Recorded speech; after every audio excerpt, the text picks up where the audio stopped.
اعتکاف کی نیت: بسم اللہ دخلت وعلیہ توکلت ونویت سنت الاعتکاف۔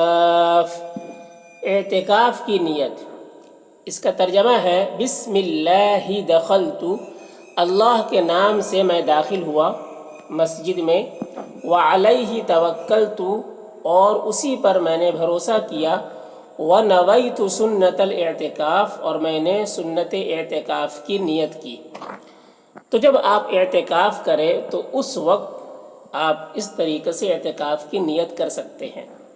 دیکھیے، نیت تو دل کے ارادے کا نام ہے۔ آپ دل میں صرف ارادہ کر لیں کہ میں اعتکاف کر رہا ہوں، تو یہ دل کا ارادہ بھی کافی ہے، زبان سے کہنا ضروری نہیں ہے۔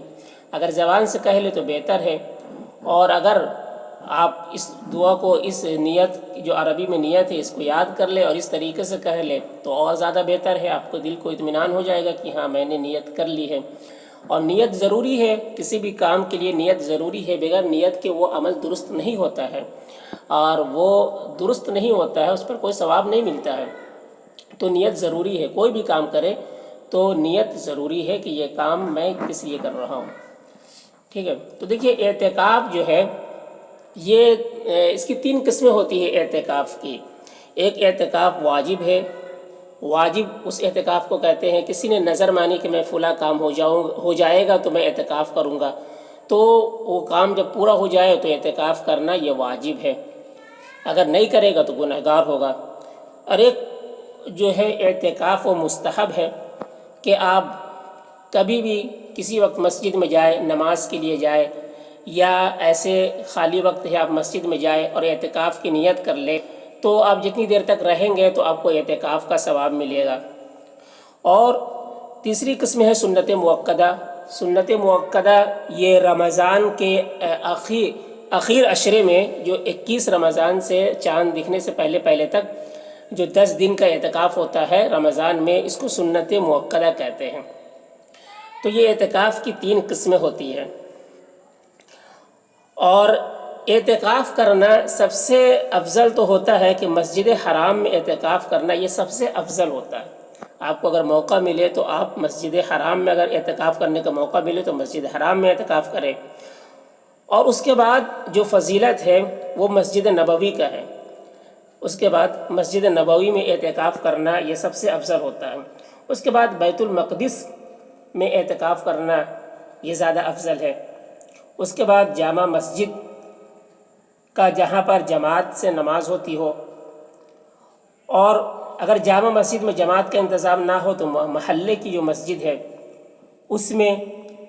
اس کے بعد وہ مسجد جس میں زیادہ جماعت ہوتی ہو، جس میں جماعت میں بڑی تعداد ہو، ایک بڑی جماعت کے ساتھ نماز ہوتی ہو، بڑی تعداد ہوتی ہو جماعت کی، تو اس مسجد میں اعتکاف کرنا زیادہ افضل ہے۔ ٹھیک ہے، سب سے افضل کیا ہے؟ مسجد حرام میں، اس کے بعد مسجد نبوی، اس کے بعد بیت المقدس، اس کے بعد وہ جامع مسجد جس میں جماعت کے ساتھ نماز ہوتی ہو۔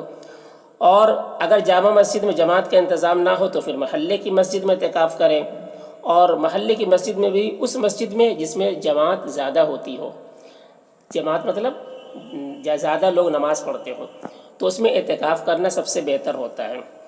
دیکھیے اعتکاف کرنے کی اس کے بڑا ثواب ملتا ہے۔ اللہ کے رسول صلی اللہ علیہ وسلم نے فرمایا کہ جس نے 1 دن کا اعتکاف کیا تو اللہ تعالیٰ اس کو جہنم سے 3 خندقوں کی مقدار دور کر دے گا۔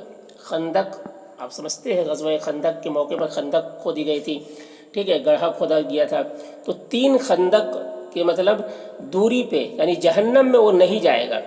کہنے کا کیا مطلب ہے کہ جہنم میں وہ جہنم سے دور ہی رہے گا، جہنم میں نہیں جائے گا، جس نے 1 دن کا اعتکاف کیا۔ تو اعتکاف کی یہ فضیلت ہے۔ اور ایک حدیث میں اللہ کے رسول نے فرمایا کہ اگر کسی مسلمان بھائی کی کسی نے ضرورت پوری کر دی، اس کی ضرورت پوری کرنے میں کوشش کرتا رہا، تو اس کو 10 سال کے اعتکاف سے بھی زیادہ ثواب ملتا ہے۔ 10 سال کے اعتکاف سے بھی زیادہ ثواب ملتا ہے کسی کی ضرورت، کسی مسلمان بھائی کی ضرورت پوری کر دینے سے۔ اور اللہ کے رسول صلی اللہ علیہ وسلم نے ایک حدیث فرمایا کہ رمضان کے 10 دنوں میں اعتکاف کرنے کا ثواب 2 حج اور 2 عمرہ کے برابر ہے۔ 2 حج اور 2 عمرہ کے برابر ہے، رمضان کے مہینے میں جو اعتکاف کرتا ہے۔ تو اعتکاف کی بڑی فضیلت ہے، اس وجہ سے اعتکاف کرنا چاہیے۔ اور جب اعتکاف کرے تو یہ نیت کرے، اس طریقے سے اس کو یاد کر لے عربی میں اور اس طریقے سے نیت کرے۔